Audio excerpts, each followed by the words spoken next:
隨着人工智能技術嘅迅速發展，越嚟越多人開始用 AI 解命盤睇流年運程同埋占卜，到底準唔準？我個人覺得都值得參考。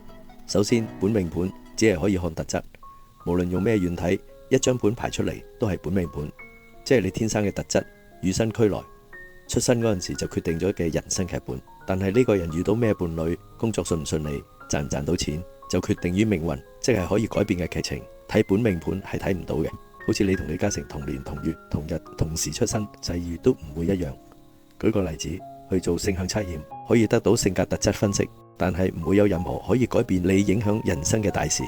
我用 RoboChat 機械人作聊天平台，指令佢為資深嘅專業命理大師，通過八字、紫微、奇門同埋塔羅占卜等工具，分別用 ChatGPT、DeepSeek 等語言模型測試咗幾個命盤。唔同嘅 AI 模型喺處理命理問題嗰陣時嘅能力都有所不同。例如 DeepSeek 可能在特定性命理學應用上表現更佳，因為佢可能針對命理學嘅特定需求進行咗優化。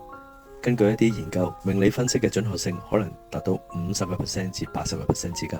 ChatGPT 算命準確性好大程度上取決於佢訓練數據嘅質量同用戶輸入嘅具體性。根據好多使用者嘅報告， AI 提供嘅占卜結果有時會出乎意料咁準確，尤其是喺塔羅占卜方面，結果取決於具體嘅應用場景同問題嘅複雜性。呢啲結果往往都係基於統計模式同埋過去數據分析，而非真正嘅預知能力。如果想深入了解，最好都係揾翻個專業嘅塔羅師傅。而家同大家簡單分享下我同 AI 傾咗2日嘅內容。我首先提供事主嘅命盤，即係出生時辰八字。問題係先用八字分析一個人一生嘅運程。AI 會提供詳盡嘅5行強弱分析，例如水多就感情用事，木多就有智慧有固執，多土嘅話就謹慎守規矩等等。AI 回覆咗一般喺網上都查到嘅生旺顏色之後，我再問，如果呢個人喺35歲想轉行，做咩行業好呢？ AI 就回覆，本命己土嘅日主性格穩重踏實，適合從事需要耐心同埋細緻嘅工作，建議你做一啲不用太主動嘅工作，例如設計、藝術、會計、工程等行業。 AI 當然會再加以解釋原因啦。我多口再問，可唔可以做保險理財行業呢？ AI 又回覆，己土日主性格穩重踏實，適合從事需要耐心同埋細緻嘅工作，從事保險行業有很好的發展。然後我再問，如果從事美容、醫生、老師、命理師得唔得呢？ AI 回覆，可以，適合嘅原因，己土日主性格穩重踏實，適合從事需要耐心同埋細緻嘅工作。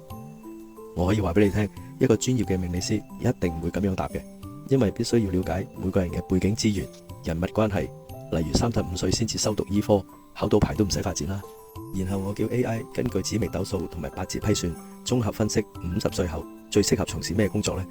AI 分析如下，嘟嘟聲係代表喺網上都可以找到嘅分析同埋資料，我喺呢度就不多詳說啦。1. 天機星喺命宮，天機星代表智慧同靈活性，洞察人生。嘟嘟嘟嘟。太陰星喺財帛宮，太陰星象徵穩定嘅財運，不需冒險投資。 3. 天同星喺事業宮，天同星代表和諧同埋平穩，唔想過多競爭。 4. 最後根據八字用神同埋大運分析，我之前所問過嘅行業全部都有新嘅發展機會，適合喺50歲階段投入。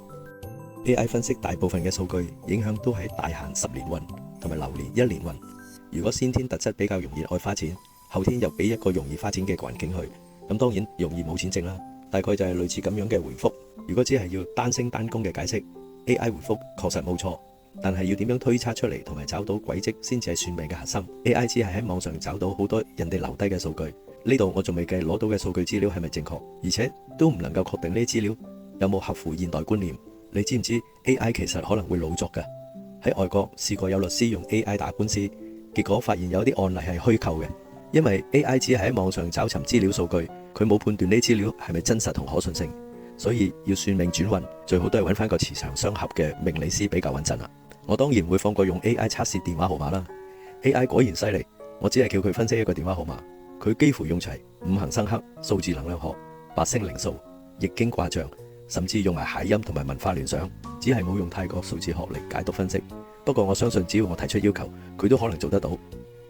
但係呢次我對個準確性就 say no 啦，覺得唔準。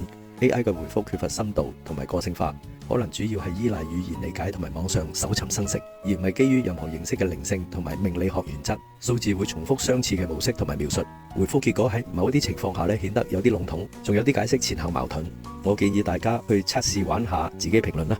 總括嚟講， AI 工具喺算命方面能夠提供有趣同埋有時準確嘅結果，特別係類似性向測驗同埋好似驗血咁樣嘅準確性。呢啲結果應該被視為參考，而不是依賴嘅命運預測者，因為算得準只係基本，能夠改變先至係重點。有好多人覺得 ChatGPT 測命運好準，原因係嚟自極大化統計數據嘅人，佢哋主要都係問12星座同埋生肖分析，多數人對於命理嘅要求本來就唔高。AI 算命過程就提供咗一種情感上嘅支持同埋反省嘅機會，就算結果唔一定準，呢啲互動仍然能夠引發思考同埋自我反省，從而喺某個程度上滿足到人對未來嘅好奇心同埋感情需求。呢啲就係 AI 算命喺某啲社交同埋心理層面上有其獨特嘅價值。學習命理係一種修行，我理想係幫助更多嘅人了解自己嘅個性運勢，揾到適合自己嘅未來方向，亦都希望周圍嘅人大家一齊變好。